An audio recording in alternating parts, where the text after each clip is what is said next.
make yourself comfortable. We have plenty of seats. And then we'll get started real soon. Woo! No!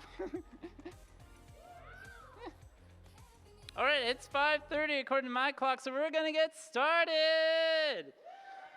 All right, this is the building hype for an online audience panel. So I hope you're in the right place. And our guests today, I'm gonna introduce them one by one. Slice of Otaku. Welcome, welcome. Giguk. Welcome, Rabid Luigi. Rose's Universe. And Sid Snap. Welcome to MomoCon. Thank you for coming out here to Georgia to talk with us, everyone. Oh, thank you for having us. Yeah. Glad to be here. It's good to be here. Awesome. So I'm going to be asking you guys all a question, and this will be going on for about half an hour, and then I'll be opening it up to fan Q&A. So I hope you got some questions in your head ready. All right, to get started, I would like to know, you can answer one by one, what does your daily routine look like when you're creating videos? I mean, for me, I do Steven Universe videos, so it's kind of like coming up with an idea, like whether it be a theory or a review or a discussion or something like that. So I mean, kind of depending on how elaborate that is, you kind of break it down. If it's kind of a quicker video, like a review or something like that, you can pretty much do that in one day. But longer theory videos and stuff like that, I'll be like, okay, here's the idea, do an outline, script it, then record, edit. So kind of that's my routine at least for that. For me, I kind of look like a psychopath a lot of the time, just pacing around, talking to myself, just toying with my ideas, noting them all down, and then I'll figure out how I want to word it, script it, edit it. It's out there. Pretty simple. Can I swear? I don't see why not. Okay. So, of course, if any of you may know my content, I make a lot of weird shit. So what I do is I find something weird, hentai, weird vor shit, and then I read it, and I pick out points that I think would be relevant and maybe funny to write about. Then I script it, and then I record it and edit it, and then that's my process. So I wake up, I cry, try to pull myself together, cry a little more, and then when it's, and then I also pace around, and then suddenly, like at 11 o'clock or something, when it's like I should be going to bed, I suddenly get this burst of inspiration where I was just like, where was this burst of inspiration when I actually needed you? So then I start scripting, and yeah, like I wish I could schedule my time better, but inspiration sometimes hits you at the worst time, and as a freelancer, you kind of just have to roll with it sometimes. So yeah, that's kind of my schedule, if you can call it that. Awesome. Wow, each of you have your own thing when creating videos. For those who may not be... Do I get a turn? We got Hello? one more person. Is this on? Hi. Oh, I forgot. I'm right at the end. I can wave Yeah. to you if you like. I'm so Hi. sorry. I'm really far away. Yeah. So I make a video a week, which means that I divide my week accordingly depending on what I need to do when. The problem is that I divide it badly. So I do a lot just before the video needs to go out. So the first half of the week, I am really lazy. Really bad at that. And kind of from Thursday onwards, because I put the video on a Sunday, I work really hard, and I don't really channel that energy anywhere else other than after Thursday. So I'm very busy for half the week, and the other half of the week, not doing a lot, really. So something like that. Awesome. For those who may not be aware of who you all are, do you mind introducing yourselves and what type of content you create? Oh, yeah, sure. I'm Rose's Universe. If you can tell by my name, I do Steven Universe content, so like theories, reviews, discussions, stuff like that. Hey, I'm Slice of Otaku. I started out doing something very similar, talking about Steven Universe and other cartoons that I really liked. And nowadays, I've very much moved on to like Avatar content and just, going and breaking down everything that show has to offer. Yeah, pretty simple. Hi, I'm Sydney, otherwise known as SidSnap. I started out doing voice work online for indie games and a bridge series and the like. But now the content I make is, like I said before, like, you know, odd stuff like good manga, weird porn, shit like that. Yep. Hi, I'm Giguk. I've been doing anime videos on YouTube for almost 12 years now. I started doing anime reviews, and then I continued doing anime reviews, and then I started doing parody work, and now I just make videos about anime culture and waifu culture and everything in between, basically. Hi, I'm Will. I go by Rabbit Luigi. I talk about video games. I think I'm the odd one out because I don't do anime or cartoons, but I talk about video games, primarily sort of top 10 style format. Basically, any game I can get my hand on at this point. So, games, lots of games. Awesome. I like anime. I like games. I might like porn. Might. How do you all have the energy and drive to create videos when YouTube was just a side hustle for you guys? I mean, I think an important thing is finding something that you're passionate about, because at that point, it's going to be a lot easier to make something if you're truly passionate and you enjoy it.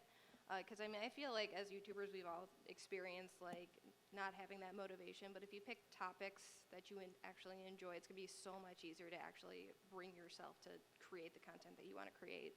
Yeah, I think that's the key word, passion. Being passionate about what you're talking about. And for me, it's kind of a double-edged sword because sometimes I'll be super passionate and I'll just be able to make so much, just keep creating. And other times, if I'm not passionate about it, I will not touch my computer. I won't work on it just because the drive isn't there. So I try to, I don't know, just invigorate myself, just try to cultivate as much hype as I can within myself to be able to do my job. There is a lot of things that I wish you all knew. And I guess it's kind of that, as you guys said, and I'm sure you both will say, it's passion. And it's passion of wanting you to know about this certain content. And I guess to be able to share that with you and that thought really pushes me to make the content that I do. Do I really need motivation to watch anime for a living? But for real, I've always come with the approach of just trying to make something I'm proud of. I've always come with the approach of I just want to make videos that would entertain me. And it's being a YouTuber, when you make a really good video and like the audience responds well to it, it's a really great feeling. And I mean, I wouldn't have been doing YouTube for this long if that feeling wasn't worth it. And to me, that's what motivates me to try to make the best content I can, even if it's a job now rather than a hobby. Yeah, I'd say much the same. It's the P word again, which I think is porn, actually. But it's passion, lots of passion, because it's something which I think everybody started doing as a hobby, and it's now a job for a lot of people. So it's now a reminder that as long as you keep reminding yourself that it is a hobby, and it's something you do love inherently, and just kind of getting back to that on a frequent basis. How do you stay afloat in an increasingly saturated market?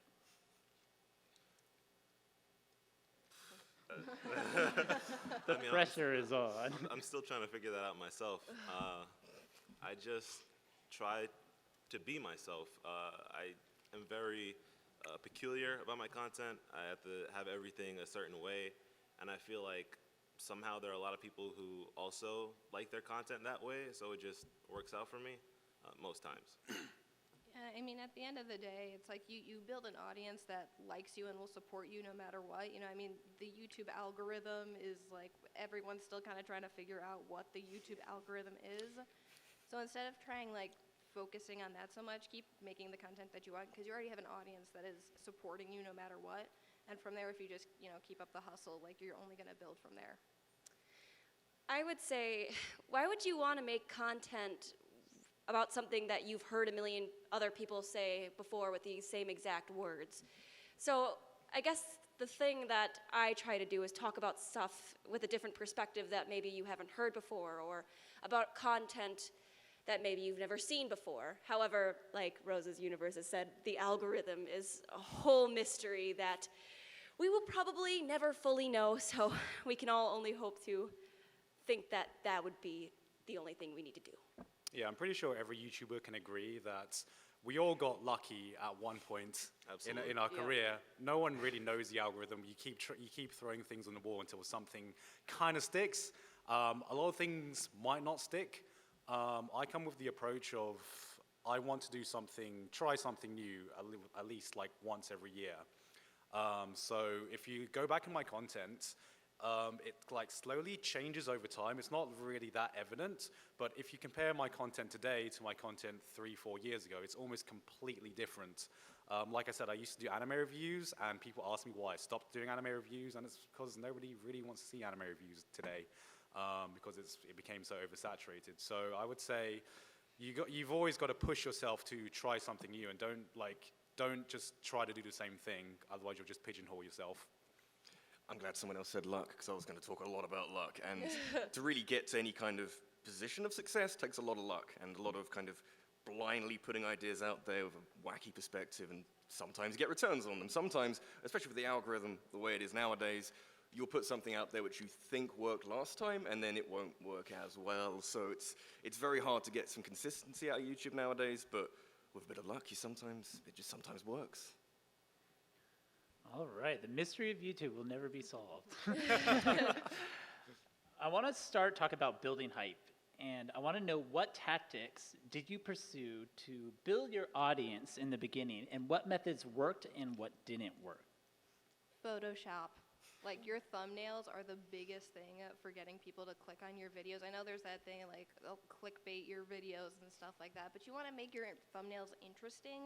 That way people will click on them, because when you're scrolling through YouTube, you're going to see hundreds and hundreds of videos, but if they don't have an interesting thumbnail, then you're not going to click on it. If they don't have an interesting title, they're not going to click on it. So you want to present a narrative for whatever video you do make, and Photoshop is such a huge part of that, and making an interesting thing that people want to click on. So I would say focus on Photoshop and getting people interested. If you have like a brand for your thumbnail that's like easily recognized as your channel, you know, find something out like that, or like if you have a series or something that you want to call it by a certain name, that's also like incredibly helpful. Yeah, absolutely. With thumbnails, I spend hours working on thumbnails, just making sure that it's something I can be proud of and it grabs attention. In terms of hype, most times I'm pretty laid back and chill with my videos, but when I really like something, you'll know it, and I'll just go crazy, and I feel like people respond positively to that. I don't really have any moments of negativity or hype. My attempts at getting hype to go bad, so it's all just positivity with me. Clickbait, anime titties, interesting titles about anime titties, anime coochie, that stuff. Yeah, I mean, like to go on what everyone's basically said, it kind of sucks as a YouTuber, because one thing I'm sure we have experimented and found out is how important a thumbnail and a title is. You can be making the greatest content in the world, but if it's not like an engaging title or like a thumbnail people would want to see, it's not going to get any views. Like some of our best videos, I'm sure, have not got as many views, you know, as some video that was like a throwaway idea but was just a really marketable video, or at least that was the case for me. So yeah, that's in terms of like getting an audience. In terms of just building hype, I mean, memes are always a good thing I go to, and yeah, anime girls. What can I say? So a thumbnail is wonderful, and I'm not going to argue about what anyone said beforehand. I want to focus on like the individual behind the video, because what I used to do with my videos is be very factual about them and say, hey, this game is good for this reason, and that's relevant because of this reason, and that's fine, but like no one's going to care about that after a while. So you kind of need to get you into the video in some way and get a personality behind the content, because that way they're not so much excited for the topic itself, but for the person behind it, and that's how you get a consistent audience and hype. And it can actually kind of work with the algorithm in a way, because the algorithm kind of like pigeonholes certain content. But if you have a personality that people keep coming back to, I don't know if I have that yet, but if they keep resonating with you, then you might be fine. What are some of the most weird, most wacky thumbnails you've ever created to promote your content? Why, we got the porn girl here. I don't know. I mean, like, I would say, like I said, like, it's pretty standard now. Like, I just throw a bunch of cute anime girls in my thumbnails, and that normally gets views now. Yeah, like, I don't think my thumbnails are that weird. I don't know. I think, like, I've got some weird content, but like I said, I just throw a bunch of memes and anime girls in my thumbnails, and that normally does the trick. I don't even do the anime titty thing anymore because YouTube's gotten way more strict with what thumbnails they will allow, and especially with demonetization as well. That's a big thing that you have to think about. Any favorite memes among you? Like in our videos or just like in general? If you use them in your videos, that'd be I great. don't use memes in my videos. So. In general, what are your favorite memes? Ha ha. I like the Eric Andre, like, we'll be right back after you, like, get hit with something really hard or something. Just pretty much any JoJo meme. I mean, how could you not love JoJo memes, right? That's my own meme. I can't play favoritism towards myself. I mean, I'm just a big fan of Oh Shit, Here We Go Again. And its resurgence. It had a resurgence. It's incredible. Did you want to contribute? I'm still a big fan of Is This a Pigeon meme. I love that one. I still like it, and I'll see it pop up every now and again. So, yeah, I'm still a big fan of that one. Excellent. So other than looking at memes, what do the days leading up to a new video drop look like? Do you do anything to hype people up for it? I tell people to get excited to see naked girls. I feel like I probably should, but I don't so much. It's kind of just when I'll be working on a video for a while and I cannot wait to upload it, so I just upload it as soon as it's done for the most part. And I'm just sporadic when people come, that's all. I mean, that's me too, pretty much. It's kind of like a surprise. It's always kind of nice, like when you just see like something pop up in your, subscriber box that you weren't expecting. Yeah, but I'm more like with Slice, just kind of posting as soon as, you finish a video. Yeah, I don't know. My opinion is like the audience doesn't care that much about like what you're kind of working on. They just kind of care when it finishes, which is why I feel like if anyone's familiar with like YouTube's premiere feature, like no one's really like hyped up when they're like, oh, I have to wait like 2 hours to see this video. And like there hasn't been a single person I know that's actually been hyped up for that. So I don't think like building hype for your audience before you upload really matters. I feel like it's uploading enough to gain a consistent audience so that when you do upload, people are excited to see that you have uploaded. Yeah, I put a video out pretty much every Sunday around the same time, and I just sent a tweet out saying, hey guys, the video coming in like 20 minutes, just letting you know, and sometimes people turn up. The premiere thing's weird, because I asked people on Twitter, and they said, don't do it, it's quite bad, but it sounds kind of cool. Yeah, but it sounds cool, but like I feel like it's only good if the content you're about to premiere is like vastly different from like what you normally upload. Like if you like put extra work into it, or if it's like a big event kind of thing. Special bit. I mean, the premiere system doesn't even work entirely well. Like with if you unlist a video and then you want to premiere it, it doesn't allow you. You have to like do it from that same publishing screen. So it's ugly. Yeah. Do you ever have to spend money on marketing or advertising for your channel? What are your thoughts on the subject? I had a t-shirt run once, and besides that, not really. I feel like that's just not really like, I mean, that's not really advertising. That's more of like a personal thing, I think. Okay. But like, I feel like no. Like putting ads in your videos? You Oh mean? no, I mean I think what he means like putting like a paying paying for, for like, like advertisements Facebook or for your- something. to Oh, put in. no. I've never absolutely done not. that. Like I feel like that would be like, you know, people who do that, you have to like have more confidence in your content that it would be shared enough. I don't know, maybe I sound like a dick, but No, it's right. Like if you pay for advertising for your channel, basically it'll give your videos like it will skew your analytics because you'll have like a lot of views and not much engagement. And what YouTube algorithm will see is just like, oh, this video is not really good because a lot of people are watching it and not a lot of people are engaging with it. So it can actually hurt your channel if you do something like that. The best way to approach it is organically. You know, if your video is spread organically, basically just make good content. what's so hard about that? That's what's very most easy. important. Apart from that, you know, the only thing I spend money on is assets like, you know, logos or drawings or Equipment. banners or Yeah. equipment. That's basically it. I think it was about 5 or 6 years ago when I wasn't anywhere near as popular as I am now. I made a post on my Facebook page and I did the promoting thing, and it made no difference. Actually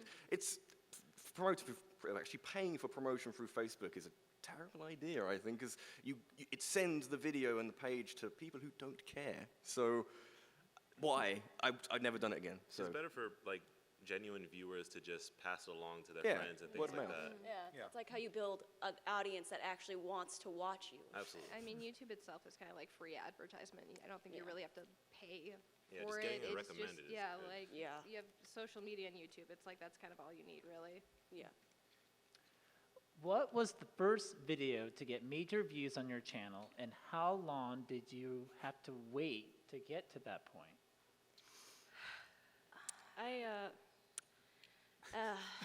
Okay. So, you guys may already know what I'm about to talk about. Yes, I am that cringe tsundere girl that has appeared in cringe compilations for years. That was mine before I started talking. Shout out to Leafy. Shout out to Leafy is here for putting it in his video and making it famous, I suppose. So there's my answer. My first video did pretty well. Like I got like 70,000 views, like pretty quickly, a couple of days. It shocked me because I had a channel before and, you know, just hundreds of views or whatever. But then for that to happen, it was like crazy. And it's been pretty steady in terms of like my view count on that channel after that. So blow up was pretty instantaneous and much appreciated. I mean, mine was kind of like your Slice. I mean, I posted a video that was like a theory video, and I think in a couple days it got 100,000 views, and that was like my biggest video that I made. And actually, I don't know if any of you guys watched the round table, but they actually commented on my video, and that's how I like got into contact with them, and then just kind of built it up from there. So. I mean, I wouldn't really know what counts as, you know, blowing up because, like I said, I've been on YouTube for a long time, and what counts as a video that blows up is vastly different from what 5 to 10 years ago. I mean, when I first started, if you made a video on anime and it got 1,000 views, that was like fucking amazing. So I'd say like the first video for me that I think I noticed doing like getting a lot of views was I did a review of High School of the Dead, and that like got like a few 100,000 views because it had some big fat anime titties in the thumbnail. That's when I kind of started to learn. But yeah, apart from that, a lot of my parody videos do a lot better, but I feel like that's just because people rewatch it a lot more than some of my other reviews and everything like that. I made a video about Easter eggs in video games, I think like 2012, which is a long time ago now. And I made it, it wasn't very good. It was my first time using a new editing software, and it looks very bad nowadays. But no one had really made a video like that in 2012, and it got like 10,000 views in a week, which was huge back then. I think it's my first video to reach 1 million. I got approached by a network who was like, hey, we'll help you make money on this one video, which is already kind of past its peak popularity, so it's not a lot. It's like, I don't know, $5 a week or something. That's incredible. You can make money off of YouTube and all that stuff. But it was then getting back to that, and kind of didn't do that for a while, so kind of a flash in the pan. What are some of the challenges to consider when you're trying to create content that resonates with your audience in order to build that hype? I'm sorry, can you ask that again? Yeah, what are the challenges to consider when you're trying to market and build hype for your content? Monetization. Yeah, I mean, I feel that the content ID system is something that's kind of like on our minds for the most part, because I mean, sometimes like everything will be fair use, but you'll still get hit with a content ID and then you have to dispute it, and then some companies won't want to, even negotiate with you, which is pretty rough. So I think that's kind of, you okay? No, I'm fine.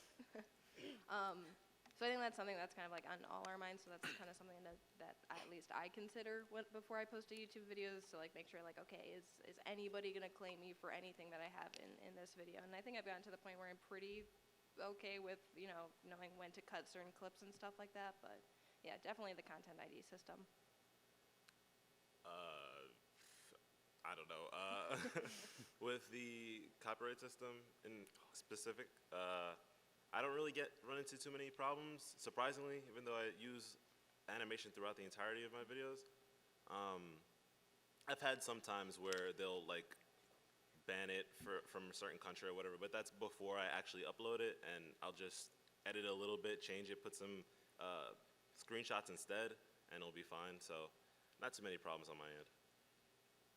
I mean, I guess to go on something different about the challenge of getting views and getting popular. We just talked about what our first video was that blew up. For me, like it's really like not that hard to get a video to blow up if you keep on trying. The real challenge is getting consistent views. Like everyone here probably had 1 or 2 videos that blew up, and then the next video they uploaded just didn't perform nearly as well, and you try to like not question your own soul and what and why like you're not worth as much. But like it's like being a YouTuber as a career is not about having like one video that blows up. It's about having like 10 videos over the next like few months that blow up. It's about getting consistent views. It's about having an audience that continually comes back to you. And I feel that's a way bigger challenge, is gaining that consistent audience, even on, because I feel like to judge like how well you're doing as a YouTuber, you don't look at your best videos, your best performing videos. You look at like your worst or average performing videos. And if you can get like a consistent audience to come back, then you know that you're succeeding in some way. Yeah, I just echo the consistency as well, because you're looking for a through line for every video that does well. Thinking, why did that do well? Was it a good time to upload it? Was it relevant at the time? Was I really funny in that video? It's a lot of little things, and being able to replicate that week after week basically is quite hard to do, and not many people have really actually mastered this art yet. So it's just kind of decoding a video once you've made it and it's done well, or even if you've made it and it hasn't done so well, and actually taking it apart and seeing what worked, why it did so well. Understanding your own content after creating it is a very hard thing to do. Some advice I've been given is just to take quality shots. Make sure that your content is something that you can be proud of each and every time, and just keep at it. And some will blow up, some will do great. As long as you're doing quality shots, you're a good shooter, you're doing what you got to do. You'll get up there eventually. What do you think the future is for YouTube? Twitch. Bold of you to assume there is a future. Yeah. I mean, if we all knew that, we'd all tailor our content to fit the future of YouTube. I don't know. Anyone else have a good answer? I truly do think within 10 years, YouTube will be surpassed by some other upcoming site that we can only imagine right now. Yeah, I think just anything that is more tailored towards creators and the audience, and just actually is more transparent and cares, will probably usurp the throne. But I mean, YouTube has the potential to turn things around if it really wanted to, but it doesn't seem to care about us. So. I'll agree with what everybody else said. I think eventually YouTube's going to be surpassed by something. I mean, I guess it's kind of like Facebook. Like, Facebook was huge at the time, and now, like, other things like Instagram and Twitter are surpassing it, so I feel like YouTube's going to probably go down the same path at some point. I like to think with a bit of better management, YouTube could pull itself out of its terrible, terrible position of just slowly getting worse year on year. It's possible. I mean, I'd like to think they can make things better. Haven't had a better year for YouTube in a long time, so. Yeah, it's weird because like the narrative is that YouTube is complete crap and they don't really care. But I'm in the honest opinion that they do care. But like, how do you manage how large the website has basically grown? And like, whenever it seems like whenever they fix something, something else It's like a leaky breaks. submarine. Like there was this controversy about like YouTube's like what was it like? It was the predatory comments that people were leaving on children's video, and I'm just like, how do you even approach managing that? Like, I get it, it's a problem, but like, it's a problem that has stems from YouTube just being way too big for any team of people to be able to manage. And then they leave it up to the robot. And Yeah, exactly. So like, if I do think there is a future, like, it could be that instead of everything being concentrated on one particular site, that there's a lot of other different site pops up that really is tailored towards a certain niche that content creators can go towards.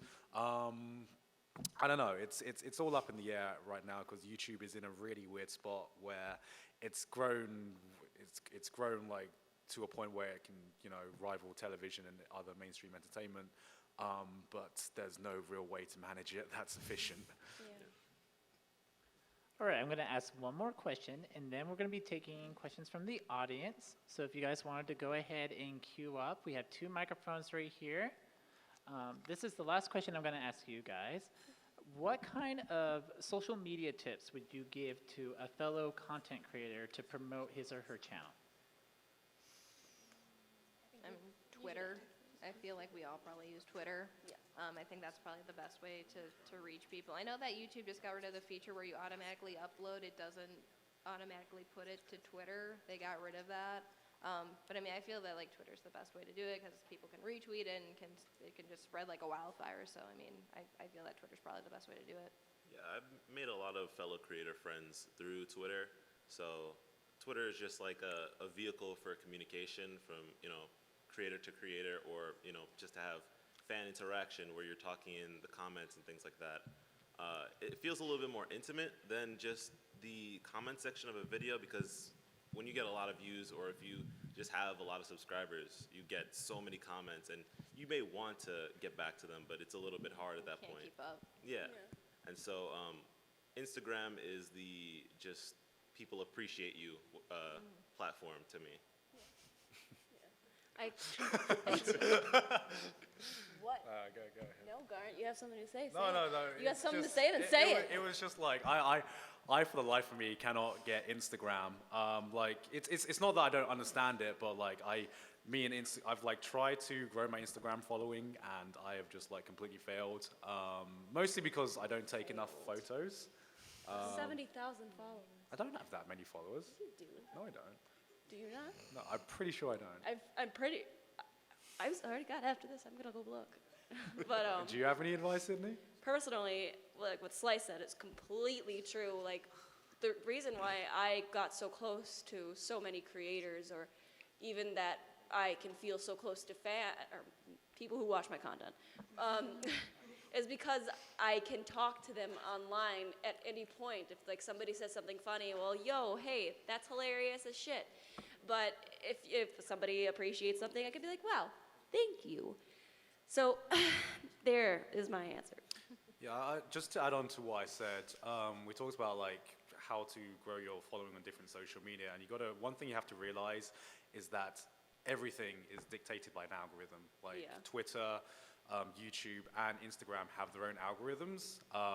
Like for example, like remember when liking a tweet on Twitter didn't share it to like millions of your followers? You know what I mean? It's A long time ago. I know, right? Like everything is dictated by an algorithm, and once you realize that, you realize that every social media platform has a different tactic of what works well and what doesn't. Which is why when I'm saying I haven't figured out Instagram, it's because what works on my YouTube and Twitter doesn't necessarily work for your Instagram because they're all different platforms.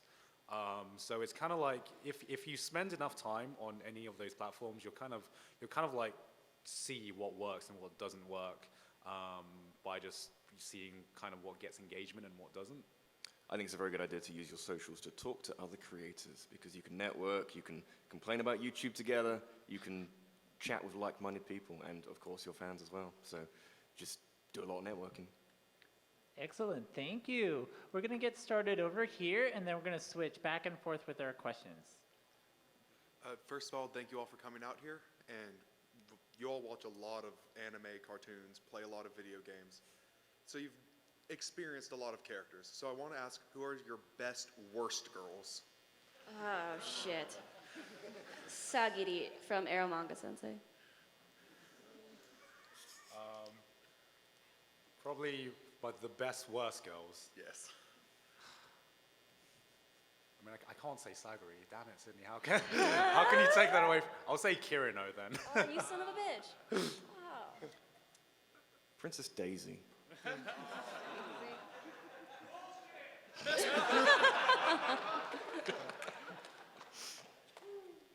Lapis Lazuli from Steve Universe.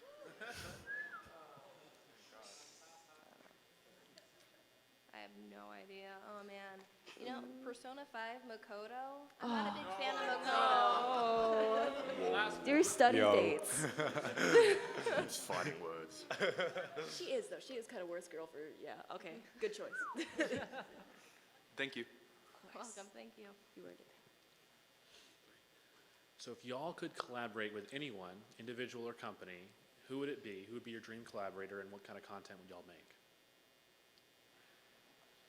I'd choose PewDiePie, but like just because I like him so much, I enjoy his like commentary a lot, and I always agree with him, and he's a funny guy. I don't know, because I don't really do that many collaborations. Because when I collaborate with someone, I basically like want to I want it to feel like an organic collaboration. So I don't know if there's any people I specifically want to collaborate with. It's more of there are many content creators that I respect highly and would like to meet and hang out with. Like off the top of my head, probably Nakey Jakey. I absolutely love his content. Would I collab with him? Probably not, because we make very different content. But I would love to. I'd love to meet him. The Runaway guys, I want to play games with them. It's kind of it. I've never done a collab on my channel per se. I've been on other people's channels. But with collaborations, I prefer to just do it with people I'm actually friends with and I have a connection with. And so there's people that I know like Skyward Wing, Swaggy Thunder, just people I actually know. That's my preference.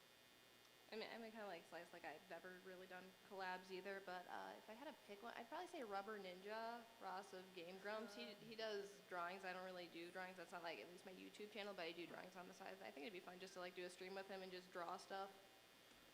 All right, cool. Thank you. Thank you. Afternoon, y'all. Hope y'all haven't, melted given the heat today.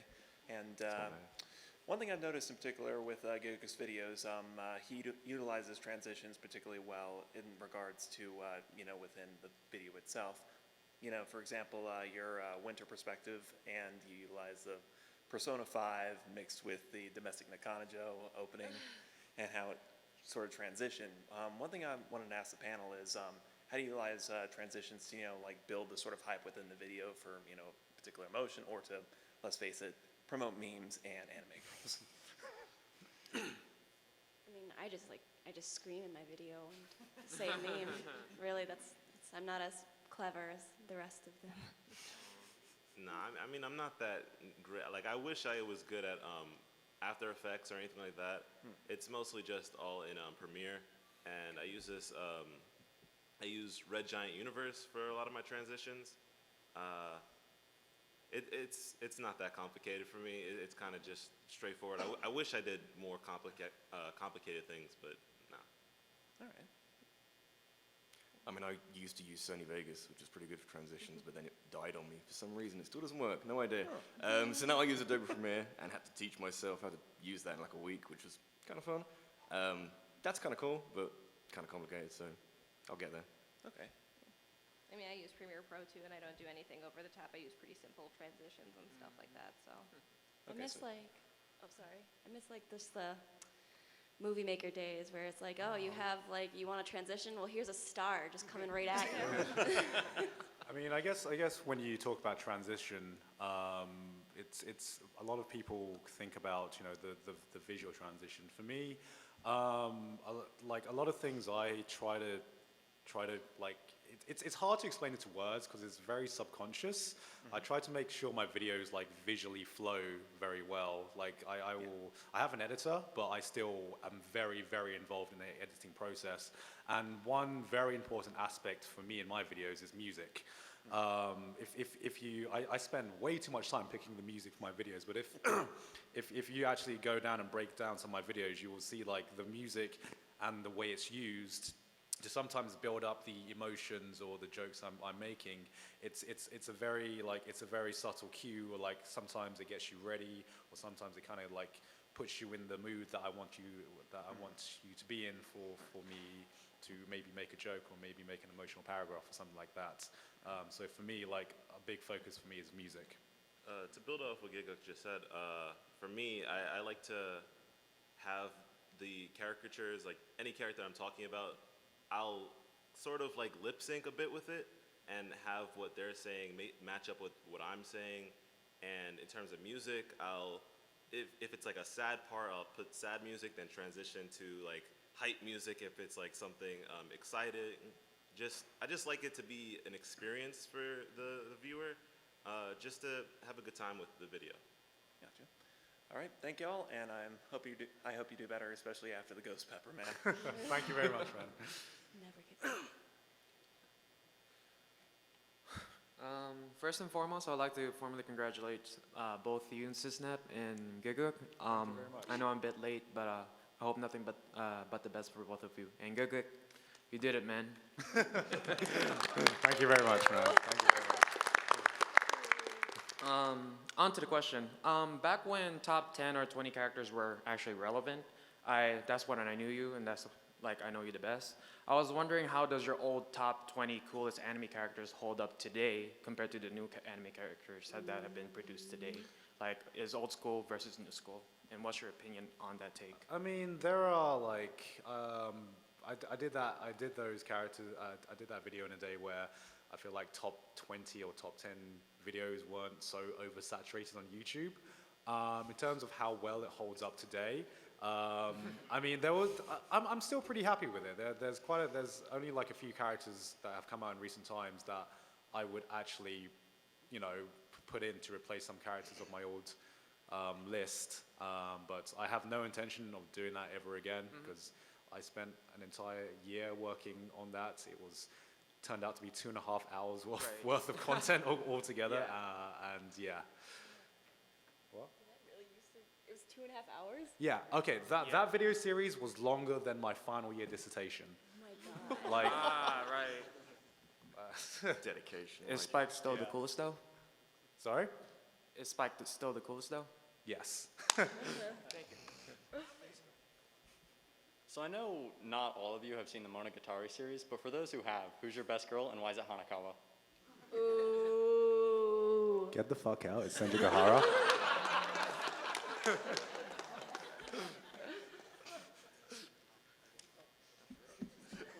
Okay, my question is for Mr. Anime Zone.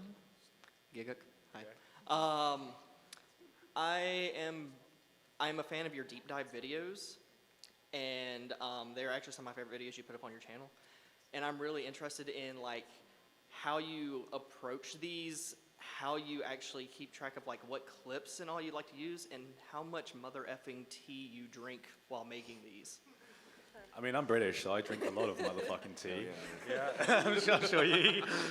I mean, how do I keep track? What do you mean by how do I keep track of clips I use? Like I was watching one a while back, and it was like I just noticed you're just like clip after clip after clip after clip after clip, and I know these deep dives have like tons of different shows you're referencing to, and I was just wondering like how you know what you want to put where.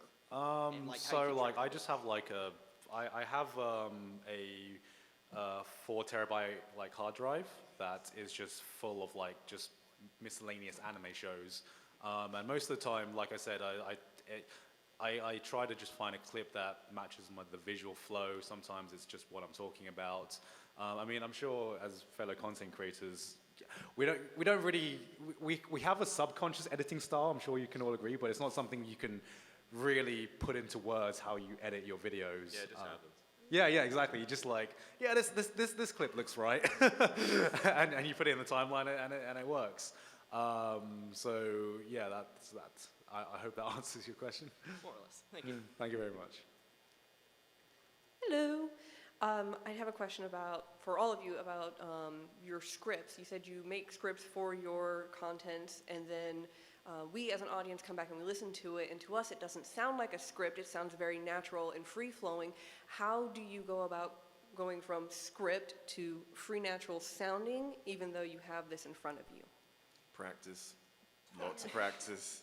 First time you do it, you're going to be terrible. I was kind of not great now, but you get better at it. And it's being able to see a wall of text, mine's a full wall of text, and being able to turn it into somewhat natural speak. I've noticed with a lot of people, and I think I have this, we have the YouTuber voice. Yeah. It's like, rather than normal conversation, we're like, hey guys, welcome to my video about video games. Like, it's more showy in a way, and I think that helps a bit of flow. So, practice, lots of practice. I mean, at the end of the day, I think like we all just kind of want to make it feel like we're having a conversation with you, just to make it feel more personal, like personable. And I mean, like you said, like it just takes practice. Like when you sit down in front of a machine, you have a microphone, you record. Like your first video probably doesn't sound that natural, but the more you do it, the more natural it becomes, and you kind of get into this free flow. So. In the early days of my channel, I wrote out my notes and then I would just spitball it. I would just improv essentially. And I guess that helped me for later on when I had more complex subject matter, where I would just actually script it out. And I don't know, it made it a lot easier because of that transition, going from just rambling to having a sort of structure. And sometimes I'll still go off the rails a bit, but it's still pretty easy when it's just, yeah. Thank you very much. Thank you. Or did you? Oh, sorry. Did you want to say anything? Me? I guess it's just kind of like, for me, all I do is kind of just read my script and memorize the point I'm trying to make, and I most of the time don't really go word for word. Yeah, we have this wonderful tool called editing, and you don't get to see the times we fuck up, because we fuck up a lot. And it might sound natural, but in the recordings, if you hear the raw recording, it's really not.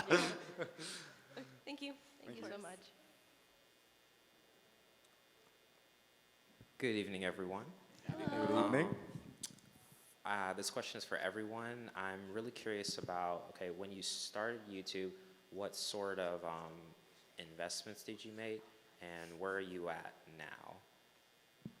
Investments like monetary investments? As far as like technology, did you guys all get Adobe Premiere at first, or did you start with Windows Movie Maker or stuff like that? Hell yeah. Hell yeah. Are you really a YouTuber if you don't start with Windows? Yeah, To be fair, I mean, I actually did start with Adobe Premiere because I had a student discount on it, so I just had that. So I just started with Premiere. I mean, I have a Blue Yeti microphone. I still use that today. Ultimately, it doesn't really matter, I feel, what kind of microphone you use, because you can go into editing software and make it sound a lot better. But I haven't made any like huge, investments into the equipment from when I started.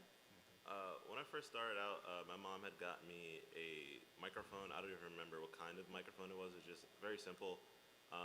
And I used that on my old computer I had for years. And I had like a Sony Vegas on it, and that thing would just break apart like my computer every time. The rendering time was astronomical, hours upon hours of waiting for this video to be ready. And so I made a lot of changes in terms of my technology. I like to have things just work out. I built a PC that cost me so much, but I wanted it. There's just you don't need crazy equipment, but if it makes it easier on you, like if it makes your process easier, then go for it. And if it's like something you're passionate about, it's a business or even just a hobby that you really like, go for it. There's nobody that's gonna tell you not to. The first few years when I started making content, I started learning how to edit, voice act, all that shebang on not just Movie Maker, but on Windows 98. So, and that was a good 5 years, a good like 4 or 5 years of using that. I don't even know how it lasted. Yeah, I started at like the very beginning of YouTube, so I had like the most basic equipment you could find. But I will say for any new content creators, if you do choose to invest in something to make your content better, a lot of people invest in something to make their visuals better, but in my opinion, audio is actually more important. Because there's a lot of videos that I've seen that I'll be fine watching, even if it's not well edited, if the person talking just sounds decent. But if you can have like the best After Effects edited video, but if your audio sounds like you're talking through a telephone like 5 miles away, then I'm just gonna click off immediately. So. Yeah, if you were to invest in something, in my opinion, a good audio is more important. And get a pop filter. Yeah. Very important. I remember recording my first video with my voice on my old iPod Touch back in the day, and I sounded terrible. I sounded mostly underwater.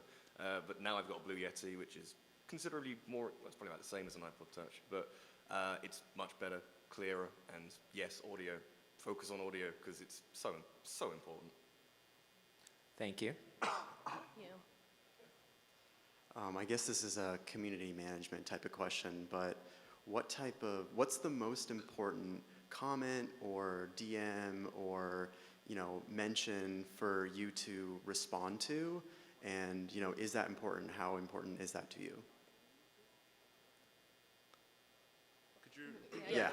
Let me do that again. All right. So basically, what type of comments or chatter across not just your YouTube but Twitter, Instagram, Reddit, I don't know, whatever you have.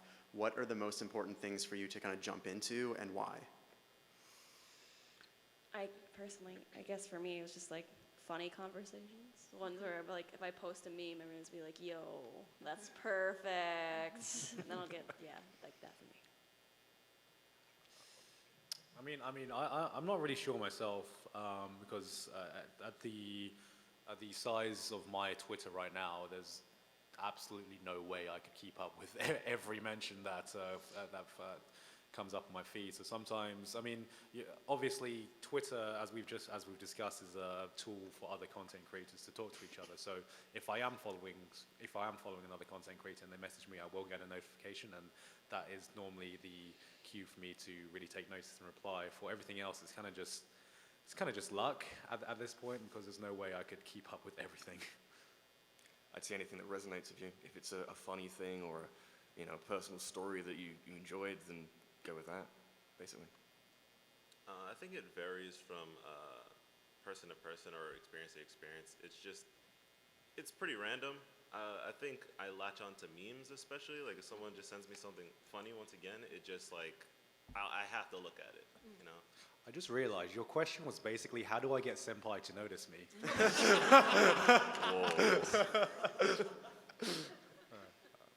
would say fan art. Anytime someone submits fan art, I always like looking at that. Just for someone to take the time and effort to draw something, I think is really great. Thank you very much. Thank you. You earned it. All right, this is sort of a general thing for everybody. I'm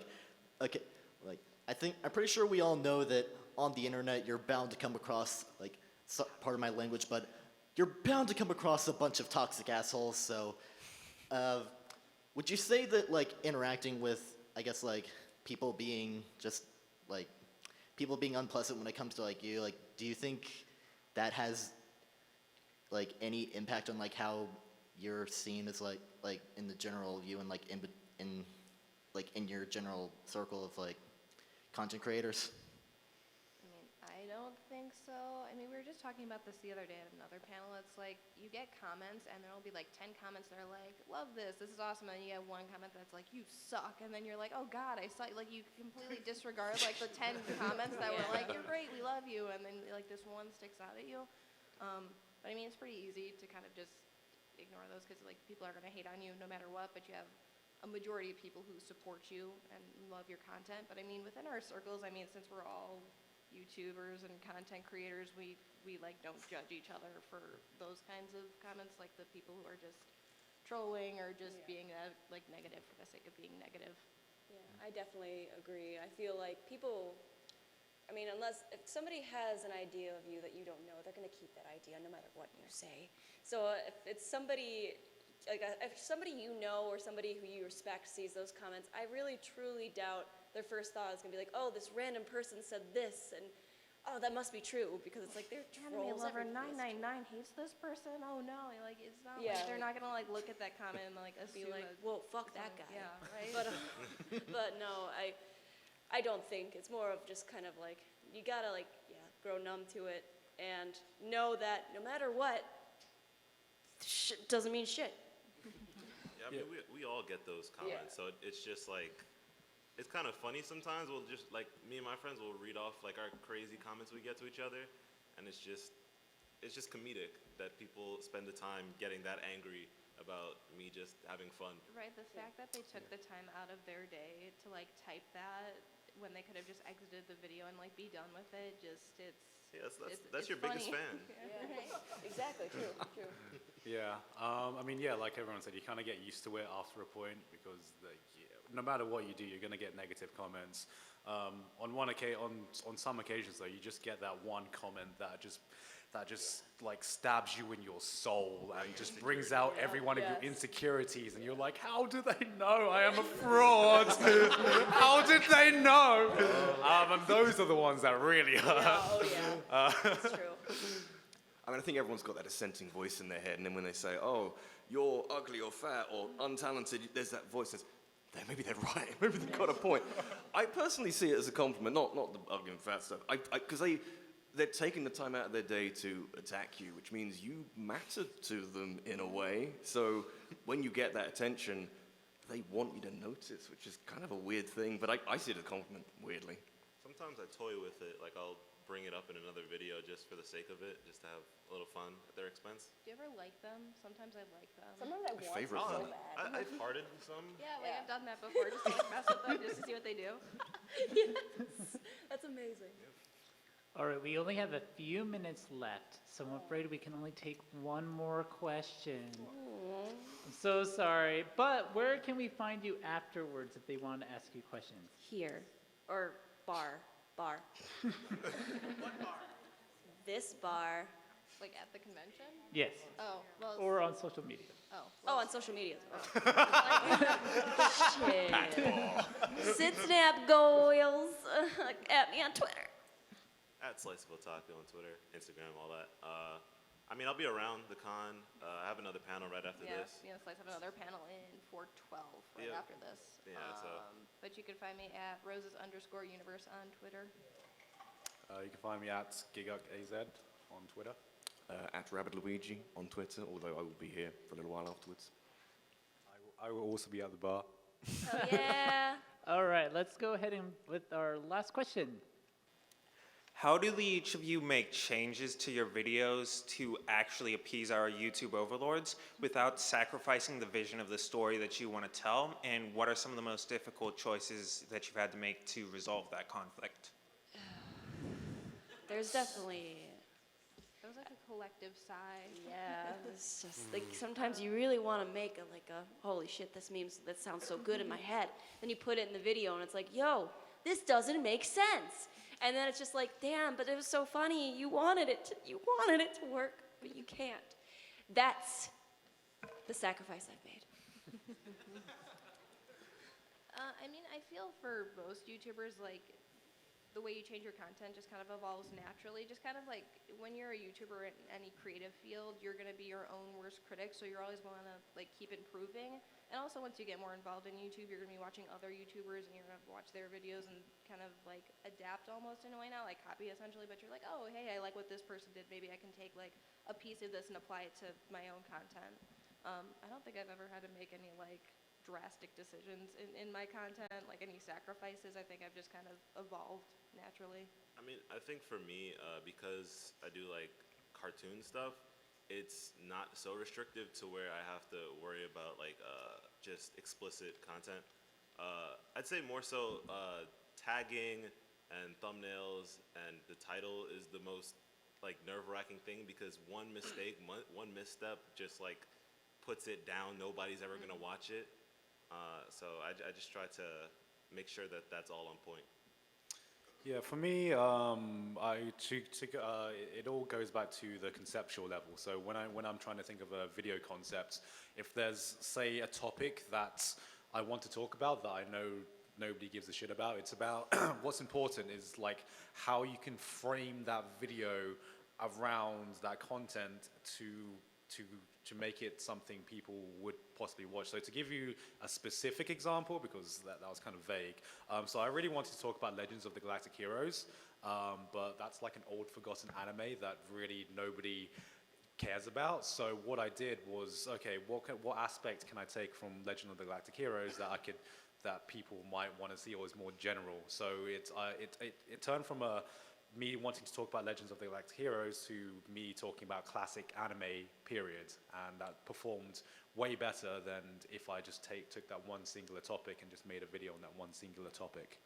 In terms of appeasing the YouTube gods specifically, I went on a YouTube creator afternoon or whatever it was in London last year, and the main takeaway I got from that is, hey guys, you need to put call to actions in your videos about subscribing and hitting bells for notifications.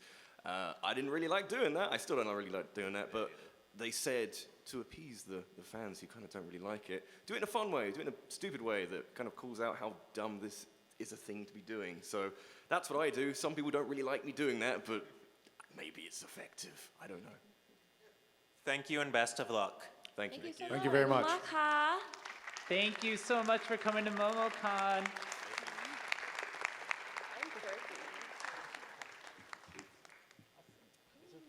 Awesome. Thank you guys Thank for you coming. very much for Yes. Bye. Have a lovely day. Thanks for coming. Have a great MomoCon.